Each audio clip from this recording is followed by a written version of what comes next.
ಪ್ರತಿಯೊಬ್ಬ ಯಶಸ್ವಿ ಪುರುಷ ಅಥವಾ ಮಹಿಳೆಯನ್ನ ಸಮಾಜದಲ್ಲಿ ನಾವು ಕಂಡಾಗ ಎಷ್ಟೊಂದು ಅವರನ್ನು ಪ್ರಶಂಸೆ ಮಾಡ್ತೀವಿ ಅಲ್ವಾ. ಹಾಗೆ ತುಂಬ ಅವರನ್ನು ಏನೋ ಒಂದು ರೀತಿಯ ನಮ್ಮ ರೋಲ್ ಮಾಡೆಲ್ ಅಂತ ತಗೊತೀವಿ.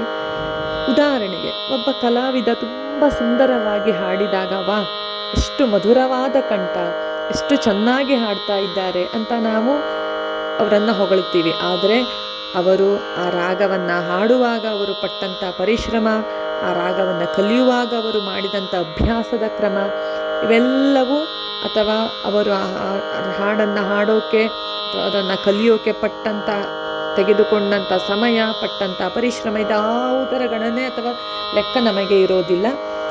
ಆದರೆ ತುಂಬ ಚೆನ್ನಾಗಿದೆ ಅಂತ ಹೊಗಳ್ತೀವಿ. ಹಾಗೆಯೇ ಕಲೆಯೇ ಇರಲಿ, ಚಿತ್ರಕಲೆಯೇ ಇರಲಿ, ಸಂಗೀತ, ಸಾಹಿತ್ಯ, ರಾಜಕೀಯ, ಕೃಷಿ, ಹೀಗೆ ಇನ್ನೂ ನೂರಾರು ಕ್ಷೇತ್ರಗಳಲ್ಲಿ ಸಾಧನೆಯನ್ನು ಮಾಡಿದ ವ್ಯಕ್ತಿಯನ್ನು ಕಂಡು ನಾವು ತುಂಬ ಸಂತೋಷ ಪಡ್ತೀವಿ. ಕೆಲವೊಮ್ಮೆ ಅವರ ಫ್ಯಾನ್ ಕೂಡ ಆಗಿಬಿಡ್ತೀವಿ, ಅವರಂತ ಆಗೋಕೆ ಬಯಸ್ತೀವಿ ಅಲ್ವಾ.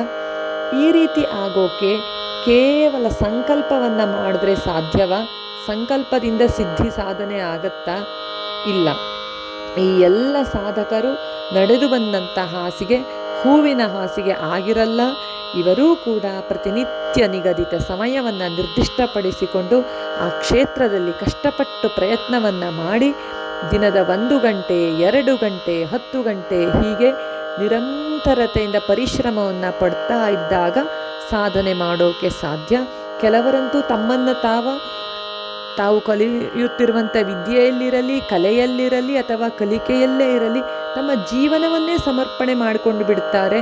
ಆ ರೀತಿ ಸಮರ್ಪಣಾ ಭಾವದಿಂದ ತಮ್ಮ ಸಾಧನೆಯನ್ನು ಸಿದ್ಧಿ ಮಾಡಿಕೊಳ್ತಾರೆ. ಅವರ ಆ ಸಾಧನೆಯ ಹಿಂದೆ ಇರುವಂತಹ ಕಷ್ಟ ನಷ್ಟಗಳು ಯಾರ ಕಣ್ಣಿಗೂ ಕಾಣೋದಿಲ್ಲ. ಅವರು ಯಶಸ್ವಿ ಪುರುಷರಾಗಿ ಹೊರಹೊಮ್ಮಿದಾಗ ನಾವು ಚಪ್ಪಾಳೆಯ ಮೂಲಕ ಅವರನ್ನು ಪ್ರಶಂಸೆ ಮಾಡ್ತೀವಿ. ಅದರ ಹಿಂದಿನ ಪರಿಶ್ರಮ ಅಥವಾ ಡಿಸಿಪ್ಲಿನ್ ಇವೆಲ್ಲವೂ ಕೂಡ ಅವರಿಗೆ ಮಾತ್ರ ತಿಳಿದಿರುತ್ತೆ. ಹಾಗೆಯೇ ಸಾಧನೆ ಎನ್ನುವುದು ಕೇವಲ ಒಬ್ಬರ ಸ್ವತ್ತಲ್ಲ. ಕಠಿಣ ಪರಿಶ್ರಮದಿಂದ ಏನನ್ನಾದರೂ ಸಾಧಿಸಬಹುದು. ಕೇವಲ ಕಠಿಣ ಪರಿಶ್ರಮದಿಂದ ಅಲ್ಲ, ಕಠಿಣ ಪರಿಶ್ರಮದ ಜೊತೆಗೆ ನಿರಂತರ ಪರಿಶ್ರಮದ ಅವಶ್ಯಕತೆ ಇರುತ್ತೆ. ಪ್ರತಿಯೊಬ್ಬರಿಗೂ ಭಗವಂತ ಒಂದೊಂದು ಸುವರ್ಣಾವಕಾಶವನ್ನು ನೀಡಿರುತ್ತಾನೆ. ನಮಗೆ ಗೊತ್ತಿಲ್ಲದ ಒಂದು ಕಲೆ ಇರಲಿ, ವಿದ್ಯೆ ಇರಲಿ, ಯಾವುದೋ ಒಂದು ರೀತಿಯ ಟ್ಯಾಲೆಂಟನ್ನು ನಮಗೆ ಕೊಟ್ಟಿರ್ತಾನೆ. ಅದನ್ನು ಕಂಡುಹಿಡಿದು ನಿರಂತರ ಪರಿಶ್ರಮವನ್ನು ಪಟ್ಟು ಕಠಿಣ ಪರಿಶ್ರಮದಿಂದ ನೀವು ಆ ಯಶಸ್ಸನ್ನು ನಿಮ್ಮದಾಗಿಸಿಕೊಳ್ಳಿ.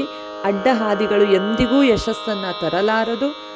ಜೀವನದಲ್ಲಿ ಡಿಸಿಪ್ಲಿನನ್ನು ಬೆಳೆಸಿಕೊಂಡು ಸಾಧನೆಯನ್ನು ಮಾಡುವಾಗ ನಿರಂತರ ಪರಿಶ್ರಮ ಪಡಿ ಅಂತ ಹೇಳೋಕೆ ಇಷ್ಟಪಡ್ತೀನಿ. ನೀವೇನಂತೀರಾ?